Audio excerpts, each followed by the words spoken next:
বিশৃঙ্খলা দূর হয়নি সচিবালয়ে। ৮ জেলায় বাতিল করা হয়েছে ডিসিদের নিয়োগ। বুধবার নবনিযুক্তদের জন্য যে ব্রিফ করার কথা ছিল তাও বাতিল করা হয়েছে।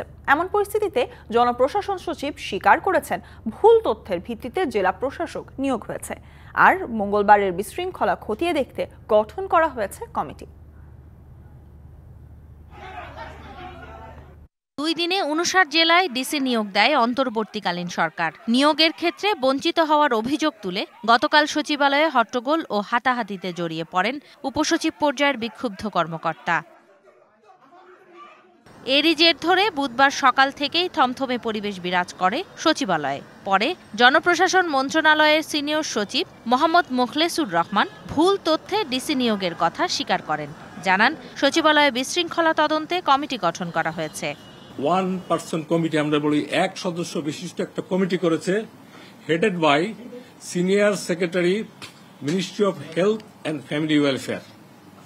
এবং এটা টিওআরে বলা হয়েছে 7 কর্মদিবসের মধ্যে এটার প্রতিবেদন রিপোর্ট সুপারিশ সহ দাখিল করতে হবে। যেসব ডিসির বিরুদ্ধে অভিযোগ রয়েছে তাদের মধ্যে 8 জনকে এরই মধ্যে প্রত্যাহার করা হয়েছে। আরও 4 জনকে রদবদল করা হয়েছে বলে জানান তিনি। ইনফরমেশনের কি বলবো, miscommunication, discommunication, distorted or communication gap, অথবা যাকে যখন যে তথ্যটা আমাদেরকে দেওয়ার কথা ছিল এই তথ্যটা পরে আসছে। এই জন্য আমরা instant we jump and do. এগুলো সব করার পরও আমরা সত্যি কথা বলতে গিয়ে আমরা কি খুব ভালো মানুষ? আমি সহ বলবো আমি ভুল তথ্য দিচ্ছি, আমি আমার তথ্য হাইড করতেছি। আপনি যেটা বললেন 15 দিন রাত 11টা-12টা পর্যন্ত ডিসিদের ফিটনেস ইন্টারভিউ, 15 ডেজ। আমি 29 তারিখে জয়েন করেছি, আমার আগে কয়েকদিন আগে সেক্রেটারি করেছেন।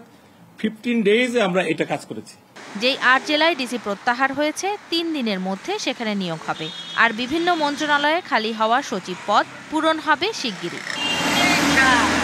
Sumi Rahman, DBC news, Dhaka.